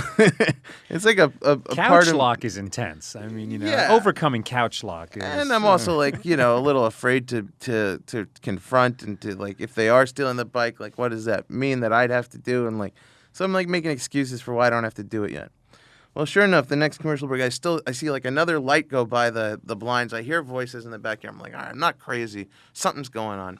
And I had this butterfly knife that I'd bought in Israel at the army shop. It was pre 9/11. You could bring a grenade back if you wanted, you know. And I flip open this army knife, and I go out in my underwear on my porch, and I'm immediately blinded by all these flashlights that hit me. And as soon as my eyes adjust to the light, I notice my whole backyard is filled with FBI guys in these blue suits with yellow letters FBI, and they're all digging up the yard with shovels, and they have flashlights. And the first thing that comes to my mind is I go, what are you guys, digging for a dead body out here? And I drop the knife, you know. And then I get interrogated right away. Why would you say that? Why'd I say what? Why'd you say digging for a dead body out here? I get so nervous. I don't know what's going on. But I'm like, I didn't say it. You just said it. He goes, you said it. You know what you said. And the FBI, they know how to interrogate, you know? Sure. And I go, and I just freaked out. I go, look, I'm just in high school. I'm watching The Simpsons. I thought you were trying to steal my bike. I don't know what's going on. He goes, okay, calm down, kid. Calm down. Go in the house. All right? Just go in the house. So I go in the house, wake my mom up. And I said, the whole backyard is filled with FBI agents with flashlights and shovels. And she goes, tell your father. And I go, where is he? You know, he's not even in bed. And I call him up, and he answers, hello, half asleep. I go, where are you? He used to do this thing. We had an old Lincoln Town Car, and he'd blast the heat, and he'd blast NPR, and he'd recline, and he'd fall asleep in front of the house like that. And he goes, I'm in front of the house in the car. So I run out front, and I wake him up. I go, you know, Abba, you know, the whole backyard is filled with FBI, and they're digging up the lawn. Oh, and he like tries to like get up. The seat is reclined, and I remember what? Get up, what? Go in the house. So I go in the house. I'm watching out the window, and he's like talking to them, and the arms are flailing around. He comes. I'm like, what happened? What happened? Go to bed. I can't tell you know. Come on, no, go to bed. So I go to bed, and I get woken up by helicopters in the morning that are all the news stations are over my house. And my mom said, which I remember, she goes, don't talk to any of them. This is not the way to get famous. Like, she must have known I had ambitions even then. Like, this is not the way. Well, I should have asked her, what is? Because I still haven't figured that out. What's the way to get famous? So I walk out, and I listen to her. I didn't talk to any of them.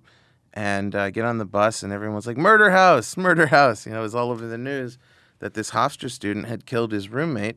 It's a tragic story, and buried him in the backyard. And that I met the guy. That was when I met him. Was when he was burying that body. And then I made jokes about it. Could have been a nascent friendship, but he was burying a body in your backyard. I almost became a body barrier. Can you imagine if you helped dig the hole? Yeah, that would have been pretty It was bad. a kindness Yeah. that he didn't let you dig with him. And some of my first stand-up was making jokes about the situation. And it took me years to realize maybe I got into stand-up out of trauma. You know? Maybe because it's such a traumatic thing to go through. Your podcast has been therapy. Your Yeah. comedic career has been therapy. Your comic book, I'm sure, is therapeutic. You know, I had to talk about this. I went on stage and talked about it. But I mean, this guy was a real piece of work, right? Yeah. Burying the parts of the body in the backyard was his not first attempt at right. disposing of the he body. had tried a bunch of failed attempts. It was like, a goofball murderer, like he tried to dump them in the bay, but they floated up. He tried burning them in the barbecue. All this became revealed, and the neighbors said that they called the fire department. He drove around with the body in the car for a while. Yes, and that was one of the things. I brought the newspaper on stage with me. I was very Mort Saul at the time, and I read the paper about the article I got, and it says, friends said, quote, "It smells like a dead body in this car." One of the signs you may be riding with a murderer is when it smells. Something tip off the police is that, I mean, this is so extreme. he put the Dan. body in a storage unit, and then the smell became so much. Yeah, but that guy and not drinking Budweiser, not liking Budweiser, saved my life. Right. He might have thought that you are now a dangerous witness. He must have thought. I don't think he was. You're confident that he wanted to lure you into the house he wanted to kill you. I think he was 100% positive that I had caught him burying a dead body because I had caught him burying a dead body. And I think he thought, oh, crap, let me get rid of this kid now, too. Did you see him during that week between when you met him and when only that one time. Only that one time. But and I told you this in the sukkah, what strikes me the most when I look back on this story is that this man was a murderer, but he was not a liar. He could have said he had any kind of beer in the house. I said, once you said, well, I like Heineken. I I got Heineken. I got Heineken. That's where he drew the line. He's like, I will murder this kid, but I will not lie about what I stock in my fridge. I do not have Heineken. I can't take it there. I've gone too far as it is. Now, Danny, had you thought about becoming a stand-up comedian before this event? Yes, You had thought about it, but you hadn't done anything about it. I had done it once. I did another story about. This was, I think, the second routine I had was about that. But the first routine I had was about being on the beach in Long Beach, and somebody had passed out from a drug overdose, which could also be trauma. Mm-hmm. And I had a 115 decibel bike horn that I brought back from the UK, which I thought, was like cool contraband, because I remember at the time, like 110 decibels was the loudest America would allow, but they allowed 5 extra decibels. Or I'd even heard that. I don't even know if it's true, but that's, when you're a kid, you hear these things. You're like, oh, cool, it's illegal in America. I got to bring it back. So I had this illegally loud bike horn, and I brought it off the bike, locked the bike on the boardwalk, bring it on the beach so no one steals it. And when the EMTs came, it was so loud with people's stereos and the beach noise, they couldn't clear the area, and I had this really loud horn, and I was able to use it to help clear so we could put this guy on a stretcher. And then they must have thought I was one of the volunteers, so they said, grab an end, and I grabbed an end of the stretcher, and we bring this person into the ambulance, and we're in the ambulance, and they're like, pass me this and that and this, and to each other, and I'm just sitting there, and then they go, we're driving to the hospital, and somebody goes, who's this kid? And they said he's one of the EMT volunteers, right? And I go, oh no, I just have a really loud bike horn. And they pull the ambulance over and drop me off on the side of the street. Get out, liability insurance, whatever. So that was the first thing I talked about. But yeah, So I think if we stick with the murder house story, yeah, I mean, I think it may have changed your life. It probably did change your life in some ways. Yeah. That poor kid who was murdered wasn't murdered just to have some effect on your story. But the fact is the murder happened, and it happened in proximity to you. Mm-hmm. And it did have an effect on your life. It became the basis of your act, right? It took you to the next level for sure. Right. It was the next thing I talked about for a while. Mm-hmm. You process things through humor. I mean, you made meaning out of those events. Right. I mean, isn't really what the common thread of all these philosophers that you studied, both in what they wrote about and what they taught, and in the way that they lived their lives, that, I mean, what do humans do? We try to make sense of the fact that we're here. And if you accept that the Torah is the rule book, okay, then you were given a rule book. Right. It's a pretty terse rule book. But if you don't accept that, then it's a complete mystery. Right. We're supposed to do. We are meaning-seeking creatures, Right. We're all trying to find meaning. If you're an atheist, you're trying to find meaning in something else. Mm-hmm. It's not like you're not trying to find meaning. Right. You know, anybody who goes, yeah, it's all meaningless, they're doing something with their life, you know? Yeah. I've heard Woody Allen interviewed where he talked about how life is all meaningless, but then why are you making all this art, you know? Because certainly, what was that movie, Crimes and Misdemeanors? Right, where the successful man commits a murder and gets away with it, and he's trying to. Well, what does it mean? Well, What I does it mean? think with Woody, there's certainly it raises a question of like, is he exploring the idea of getting away with something? But Did you interview him? I never interviewed him. I asked him if I could interview him once, and he gave me the best rejection I've ever had. He said, I wouldn't enjoy that. And what do you say to that? It's honest. I wouldn't enjoy that. But, you know, the reason I'm also always very careful because, you know, I don't speak ill of Woody. I don't know, you know, and I don't want to belittle anybody's claims in any way. I obviously am sensitive to that. But I do know that if somebody's good to you personally, I feel at least you have a debt to sort of stay out of it and let it shake out the way it shakes out. And he's been very good to me over the years. He did not accept to be interviewed by me that day, but he did invite me to come and see him play jazz at the Carlisle the next week instead. And I went, and he sat me with his childhood friends and his manager, and we had a great time. And they said, come back next week. And for the next few years, I was there every Monday night at the Carlisle. And to this day, when I go to New York, he invites me to see him at the Carlisle. And, you know, when he comes to L.A., to UCLA, he gave me and my wife tickets to come and see him. And when it was my mom's birthday, he bought us he gave me the front seat that he said, you know, last week Scarlett Johansson was sitting in this table, and he gave it to me and my mom. So, and he sent over a bottle of wine to the table and all kinds of stuff, which it wasn't kosher bottle of wine, so we didn't drink it, but he still sent it. And you know, he's just the kindest guy. And he said also, put anything you want on my tab. And so he's been, you know, and then afterwards, my mom really wanted to meet him. And I said, my mom really wants to meet you. And I know he doesn't like to do these things, especially after a set. When he plays the clarinet, he just wants to go right to his car and get out. But he stopped, and he spent time and talked to my mom. Oh, and I could tell, because I've spent enough time around him, that he was uncomfortable. You know, he's socially uncomfortable. And he hid it as best as he could, and he was really kind to my mom.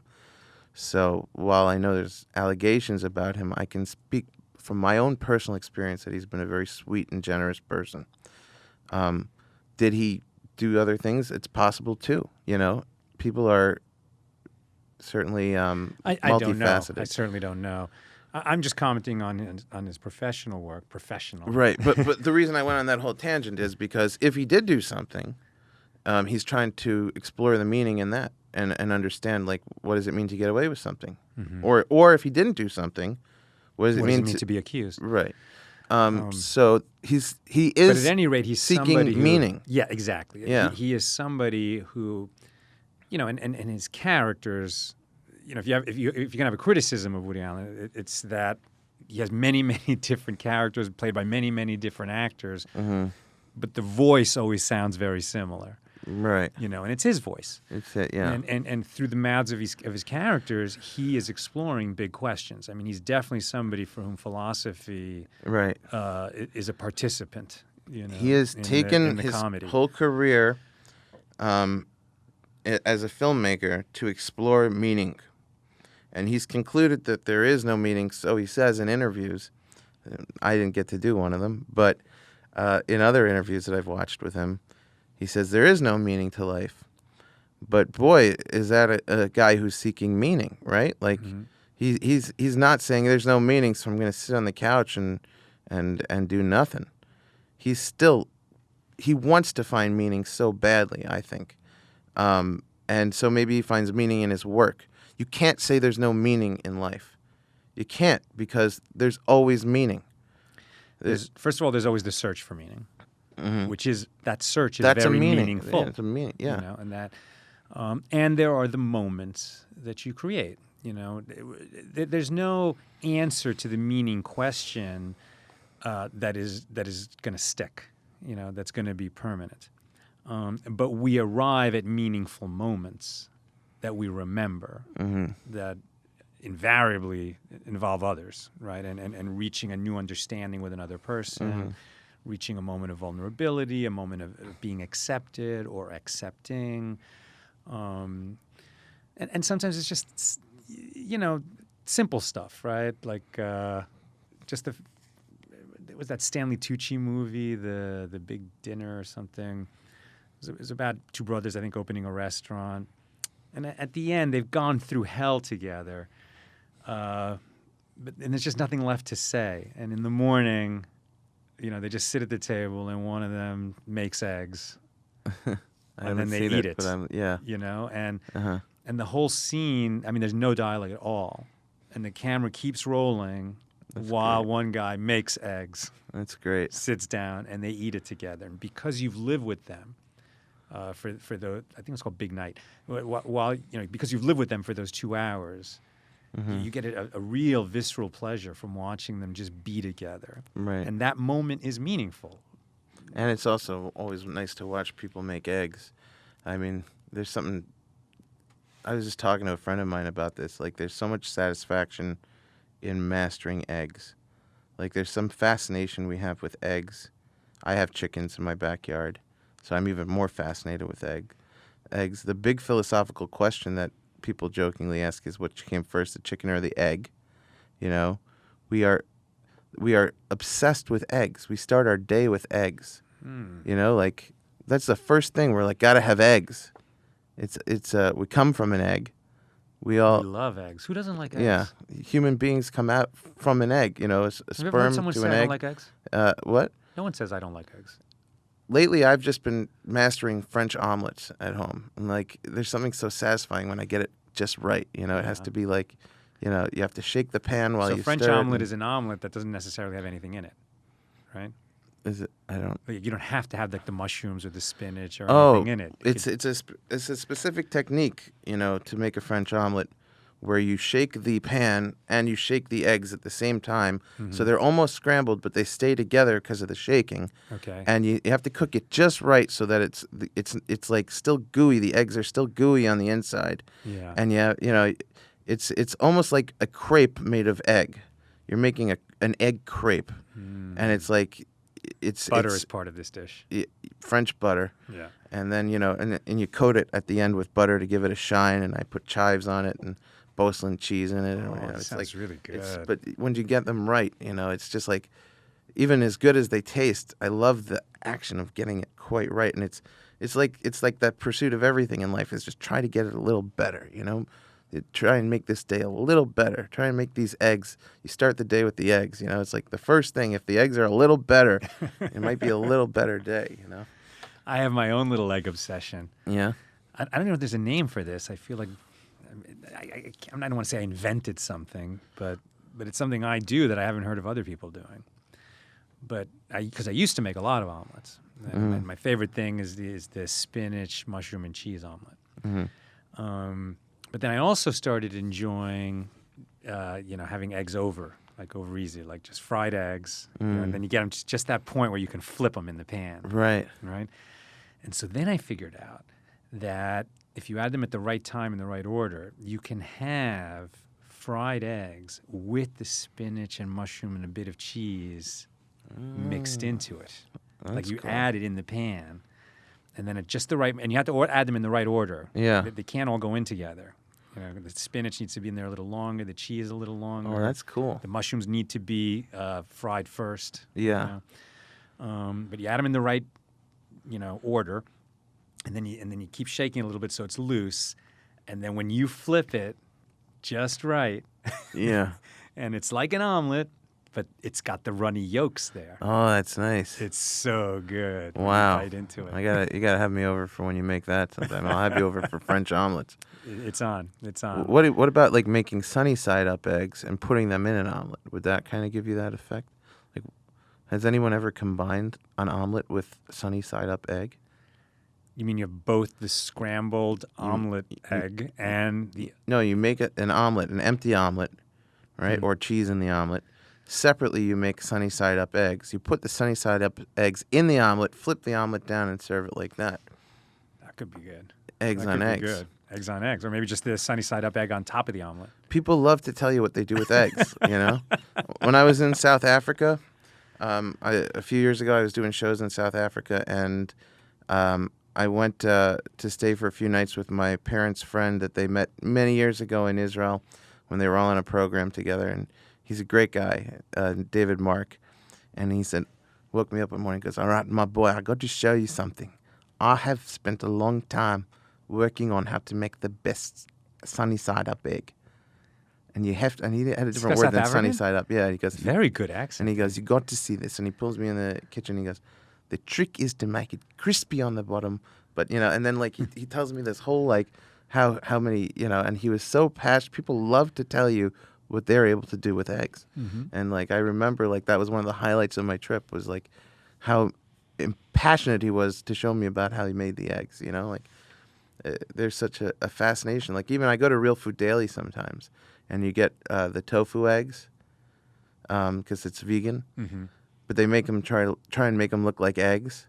And like I always hear like the biggest criticism from people who go there is like, oh, the eggs aren't like really enough like eggs. You know, like, well, it's all vegan. Nothing is, you know, the meat isn't really meat, but nobody complains about that. The eggs have to be more like eggs. Like I think we're just like, we can't accept. I think the more vegan we eat, the better we feel. But we can't give up eggs. You can't give up eggs. That's why I would be a vegetarian, but I couldn't be completely vegan. You know, I do a comedy festival in my backyard now once a year, and it's called the Eggamon Comedy Festival, which is because the backyard's filled with eggs because of my chickens. And I like... Oh, right. Everything that Danny Lobell says about eggs. Yeah. He's making with fresh eggs from his chickens. Right, right. That's a whole other level. It's a different level. I took eggs to the next level. You took it to the next level. Yeah, and I wound up, you know, getting chickens because of the egg. So I was like, you know, I remember the egg came moment first. when I the was egg like, did come first. Yeah, it was the original decision. I was like, I'm tired of paying for eggs and getting low quality eggs from the supermarket. And that's when I started raising chickens years ago in Brooklyn. But how much did the chickens cost you? A lot more. It's than not the a eggs. good financial. Don't come to me for financial advice. But eggs this good. Yeah. Oh, you'd pay a lot for that. Yeah. So now we do Eggamon Comedy Festival, which is a weekend of shows. I think this year it'll be in April, and you can go to eggamon.com. But I also like the name Eggamon because it's egg, you know, egg them on. Oh, Eggamon. Yeah, Eggamon, Egg-E-M, M-O-N. Egg apostrophe E-M. So it's E-G-G-E-M-O-N. Right. But it sounds like a city in Europe. Like Eggamon. It could be right up there with Copenhagen or Edinburgh or Eggamon. Or, you know. It's probably in Greece, like Agamemnon from Agamon. Right. Or it could be like in Lord of the Rings, like the people of Eggamon, you know. Yeah, the Agamonites. Yeah. Yeah, they were banished. They were scrambled up amongst the nations. Danny, this is the longest podcast that I have recorded with a guest. Really? We have broken the record. That's great. You know, and we could probably keep going, you know, if we wanted to. Easy. Easy. Yeah. We're a couple of yackers. Yeah, that's why, by the way, I think that's why God, you said God's a strong silent type earlier. He doesn't talk to us because he knows we would never shut up if he did, you know? I mean, yeah, the complaint department is now open. Right? Can you imagine if God opened up the gates to talk to us? Like, you know, think about how much Jews talk to their therapists.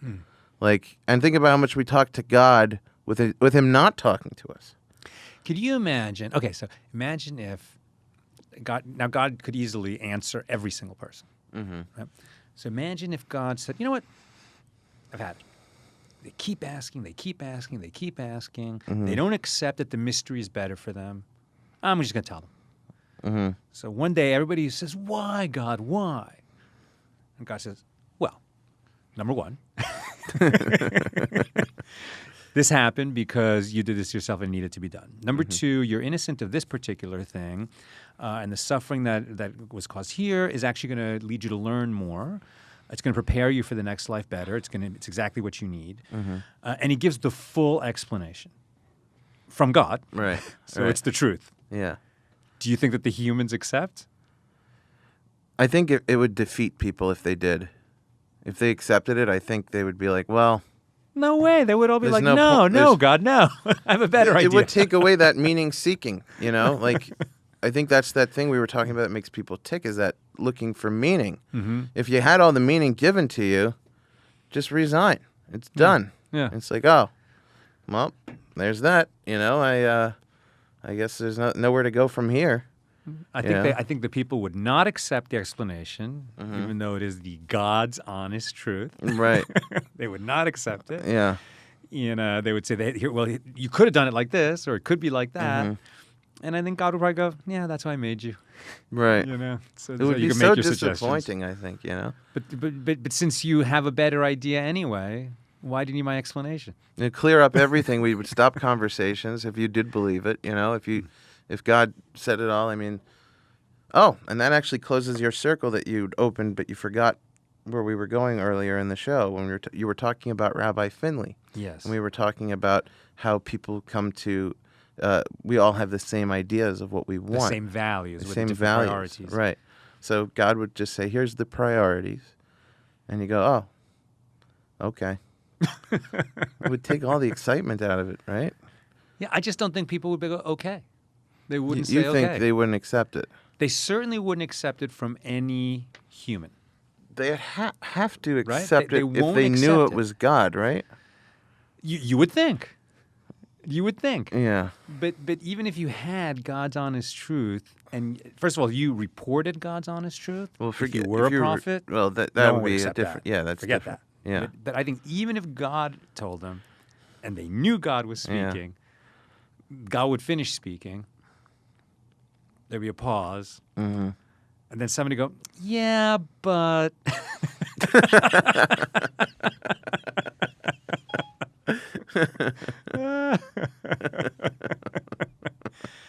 Danny, funny. it's been an honor and a pleasure, as it always is, Thank hanging you. out with you and Yeah. doing it with microphones. What if you found out these microphones weren't plugged in the whole time? I once interviewed a writer for Saturday Night Live, one of the first people I ever interviewed. I'd just gotten my college radio show, and there was a power outage on the third floor that day. That's where the radio station WBMB was. So we had no power in the radio station. This guy is on his way up, and I had an option. I could either tell him we're not broadcasting and send him home, or I could fake the whole radio show and have him on and hope that nobody said I tuned in and there was nothing. So I did the second thing. I had this guy on. We ran the whole show like it was a show. I took commercial breaks. We broadcasted to nobody. To this day, I'm not in touch with this guy anymore, and I don't know whatever happened to him. But to this day, that man and I had a conversation with each other in a room that he thought went out to a lot of people, but I knew was just between us. And do you think it probably went exactly the same as it would have gone, right? It probably went the exact same way, but, I just thought it was really interesting because you try harder when there's a microphone. You're like, oh, I got to keep interest. Yeah. I got to be interesting. I got to, maybe I'll tell this story with a little more pep in my voice or this or that or whatever. I got a quote-unquote professional conversation out of a guy when we were just really having an amateur talk. Like we were like... I guess you're lucky that, Yeah. because sometimes things happen. Yeah, Would have been radio history, right. but it wasn't so historic. Yeah, the key is don't give them headphones or they know there's nothing playing in the commercial break. Yeah, and I'm not wearing headphones right now, so for all I know, this isn't recorded either. We just had a nice talk. And then would you be disappointed? If none of this recorded today, would you be disappointed? Yes. You would. I would be disappointed. But I could would. you appreciate it as just like we had a really great talk? Yes, but I would have appreciated it more 20 years ago when I had that sponge-like brain that would remember everything. And now so many things that, that was a great idea. Yeah, What and was that also idea? and also you're not trying to remember because you're like, oh, it's all being backed up and recorded. Yes. So you're like, I don't have to remember it right now. I'm not the recorder. Someone else is the recorder. You know, And now we'll just let it keep recording because now we're done. just let it We're done. pick up the room noise for the rest of the day. We're done. whatever We're done. Happens. I say we're done because every time the podcast is done, then something really cool happens. Right. Oh, so And the first time we had already cut off the microphones. So now I know. No, they got to keep rolling. Keep Yeah, rolling. 'Cause yeah. now something good will happen. right.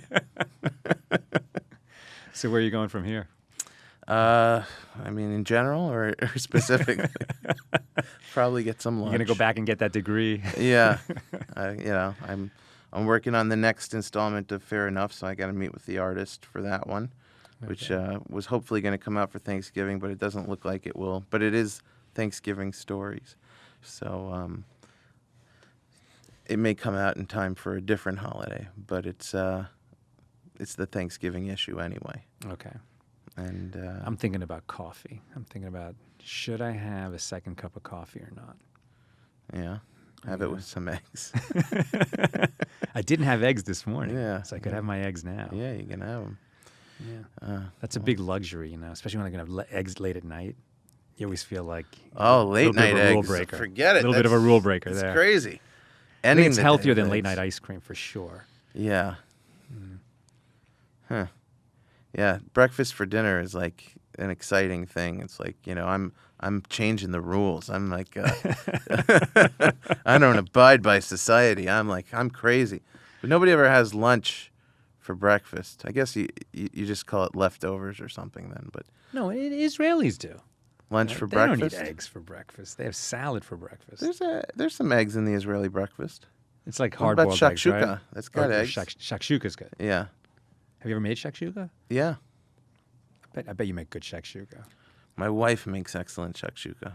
One of the great things I appreciate her for. Mm-hmm. Yeah. But yeah, we were talking about love, and we were talking about the conversation you had with this bar mitzvah kid about how do you love God. And saying I love you to God. Yeah. And saying I love you to your wife. Did So- you say it enough? So what was the conclusion? I hope I say it enough. Yeah. I said to the kid, I said you have to say it. In my opinion, what I've learned, my 53 trips around the sun, I think that there's tremendous value in saying the words, I love you, God. And because then you're not just reading a script, right? The prayer book is a script. And it's a beautiful script, and there's a lot of value to that script, and the more often you say it, the more you'll find in it, like any great volume of poetry. No matter how many times you read it, every time you can find something new in it. But it's still a script, and so, one thing is you don't have to read every word, and usually when you're praying, there'll be some word or phrase that calls to you, and then, don't deny the call. Like it's calling to you, so think about that. So feel free to do that. Right. But outside of prayer, because he had mentioned prayer as the time when you talk to God and you're alone with God. And I said, prayer is really great. But this practice of just talking to God like your friend, that breast love practice, it's really valuable. And most people won't do it because they feel silly. They think, well, he never talks to me, and people just think I'm talking to myself, and I think I'm talking to myself, and it feels weird, and they don't do it. But I say, and I have found, that if you find that private place where you won't be embarrassed and you just start talking to God and tell him what's going on and what you're worried about and what you're happy about, like you would to a good friend, things will happen in that conversation that will surprise you. That won't happen if you don't let yourself go there. And then part of that conversation, part of that ongoing conversation is to say, I love you to God. Now, at first, it just sounds phony. Like, it's like if you're on a, imagine, I don't know, imagine you're on a blind date and you're going with I love you first. Right. In that first date. The same problem those Feels kids have crazy. in the rehab is telling themselves that they love themselves because It's a it first doesn't date. feel genuine. Right. It's the first date. Hanging yeah. out with themselves in an honest way is like a first date. Right. But the more often you're willing to go there, the more I start to appreciate, and so I'm starting to get a sense of God's personality. See, the God who says, if you do these things, it gives me pleasure. a pleasing aroma, right? Or, if you do these things, it will anger me. And it says I can become angry. You will incur my wrath. I mean, he actually says it. Well, it's not that everything pleases him, and it's not that everything angers him. There's specific things. And as you start to plug into that, not in general or as it's generally stated in the prayer book, but in your life, right? The things that are going on in your life that are happening in God's world, you start to get a sense of God's personality, right? And my sense of what God is like is, first of all, I think he has a sense of humor. I do think God has a sense of humor. Well, he invented the sense of humor. He invented the sense of humor. Yeah. And just like there's that psalm that says, do you think the one who fashioned the eye does not see, and the one who created the ear does not hear? Well, the one who invented the laugh, you joke. think he doesn't laugh? Yeah, right. Yeah. He does, and he appreciates stuff. And then sometimes when these little accidents or little coincidences happen and they're arranged just right, and you take it in, you say, oh, God, that was a good one. Yeah. And then you're more in relation, and then you can start to actually, fulfill that commandment of loving by being in a relationship with one who's very quiet, but very consistent, the CEO of the world, Right. who's very humble, and gives us a lot of latitude. I mean, the evil in the world, God doesn't make it. Some will say he allows it to happen, but he doesn't make it. We make it. And if he didn't allow us to do the things that we do, well, then we wouldn't be free. We wouldn't have free will. We wouldn't have those choices. Right. And I just firmly believe that he's got it arranged where it's sort of like a playpen, and like when you put kids together in a playpen, they can hurt each other, but they can't kill each other. Right? You don't throw a .22 in the playpen with the two kids, right? And so at the end of the day, even though we make war and we really do hurt each other in this world, if we're souls that are eternal, we can't damage that, and but we will learn from being that playpen together. So I think there's an innocence to even the worst things that happen in the world. I think one day, maybe, when we've left this world, we'll understand it. I pray, I hope. Yeah. But I trust God. I trust God. And even though the people who complain about God will focus on these great and inexplicable evils, well, actually, that's not most of life, right? Right. Even the people who have suffered terrible, terrible, terrible calamities in their lives, let's say they lived for 80 years. Well, they didn't spend 80 years suffering. There might have been a lot of things wrong in their lives, terrible things, but they also had a lot of good days. Yeah. It's like I said, focusing on the criticism instead of the appreciation. That's how it's there. There's things to criticize. Yeah. But there's don't also put them so on much good stuff. a pedestal. Yeah.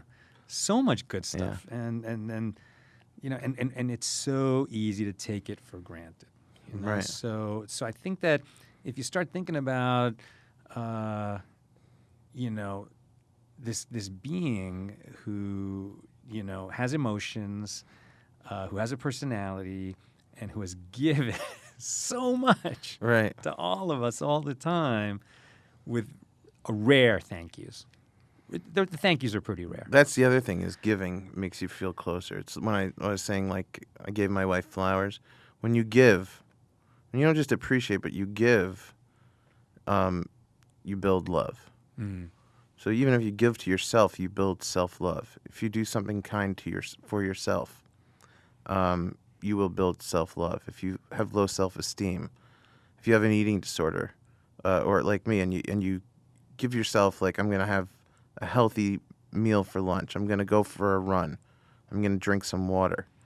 You're showing yourself you care about yourself. You're taking care of yourself, and you're building that self-love by giving. The more you take, the less you appreciate. Which is why, like, people become resentful when people are like, I give that person so much all the time and they resent me. That's brilliant, Danny. So, for example, when you a person is addicted to, let's say a person is addicted to a drug, right? And he knows he knows he's addicted. He's got to get out of that.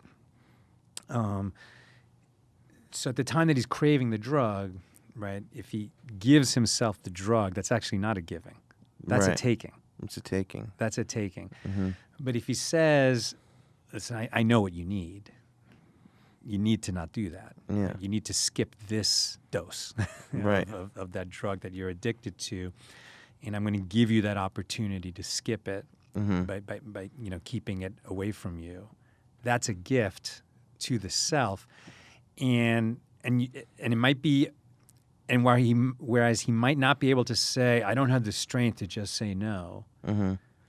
but I do have the strength to give myself this gift. Mm-hmm. It's brilliant, Dan. It's a real, completely different way of thinking about it. Thank you. Well, then that makes this a good conversation because we both learned things from each other that we didn't come into it knowing. Oh, man. Yeah.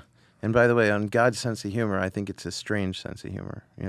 Everything we ever hear about God's sense of humor is odd. Like, you ever hear this saying, when you make plans, God laughs? Right.